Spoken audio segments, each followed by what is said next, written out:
Bismillahirrahmanirrahim. Assalamualaikum warahmatullahi wabarakatuh. Perkenalkan, nama saya Nurhayani, kelas I, Prodi PGSD Universitas Muhammadiyah Buton, NIM 0320012554. Pertama-tama, sebelum saya menjelaskan materi ini, tujuan pembelajaran. 1.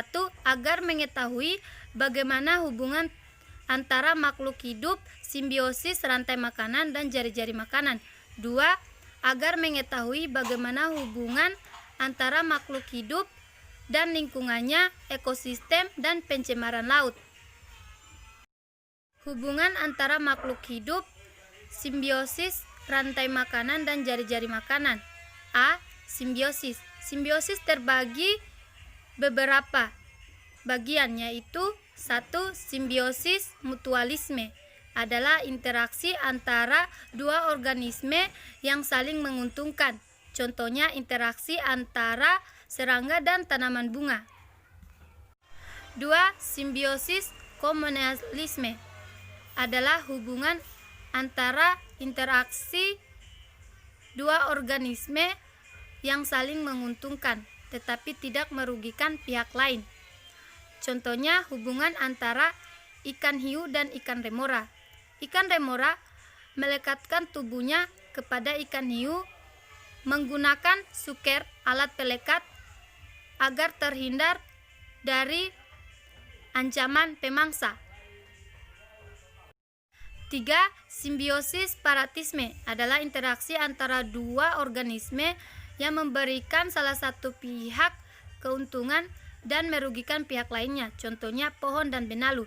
Benalu mendapatkan makanan dari pohon, sedangkan pohon dirugikan karena makanannya diambil oleh benalu. B. Rantai makanan. Rantai makanan menurut para ahli ekologi membedakan rantai makanan menjadi 3 tipe, yaitu 1. Rantai makanan tipe peremut. Tipe ini melibatkan tumbuhan hijau sebagai produsen pada tingkat 1, diikuti dengan herbivora sebagai konsumen pada tingkat 2 dan karnivora sebagai konsumen pada tingkat trofik 3 dan seterusnya.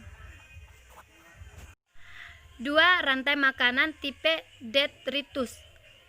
Tipe ini melibatkan sisa-sisa bagian tubuh makhluk hidup yang terlepas dari tubuh berupa fragmen atau hancurnya dan disebut sebagai detritus pada tingkat trofik 1.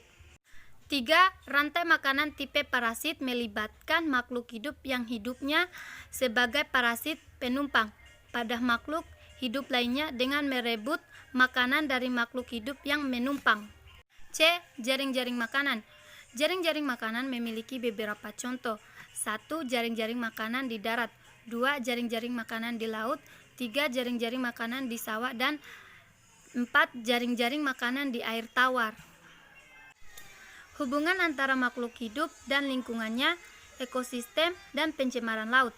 A. Hubungan makhluk hidup di dalam ekosistem. Ekosistem adalah suatu sistem ekologi yang dibentuk oleh makhluk hidup dengan lingkungannya.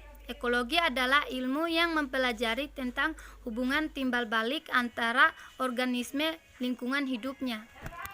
Ada komponen-komponen yang menjadi penyebab terbentuknya ekosistem, yakni komponen biotik dan abiotik. Berikut penjelasannya. Komponen biotik adalah komponen lingkungan yang terdiri atas makhluk hidup, sedangkan komponen abiotik ini berupa makhluk mati. B. Jenis-jenis ekosistem. 1. Ekosistem darat adalah ekosistem yang ditentukan oleh suhu dan curah hujan. 2. Ekosistem perairan ini dibedakan menjadi 2, yaitu air tawar dan air laut. 3. Ekosistem buatan. Ekosistem buatan ini merupakan buatan atau diciptakan manusia. C. Pencemaran lingkungan. Pencemaran lingkungan adalah masuk atau dimaksudnya makhluk hidup. Macam-macam pencemaran lingkungan terbagi dalam 4 kategori, yaitu 1. Pencemaran udara. yaitu asap pabrik dan kendaraan. 2. Pencemaran air, yaitu limbah pabrik dibuang ke sungai. 3. Pencemaran suara, yaitu kendaraan atau mesin. 4. Pencemaran tanah, yaitu berupa tumbuhan minyak tanah. Itulah hasil penjelasan saya. Adapun salah kata mohon maaf. Saya akhiri, wabillahi taufiq walhidayah. Wassalamualaikum warahmatullahi wabarakatuh.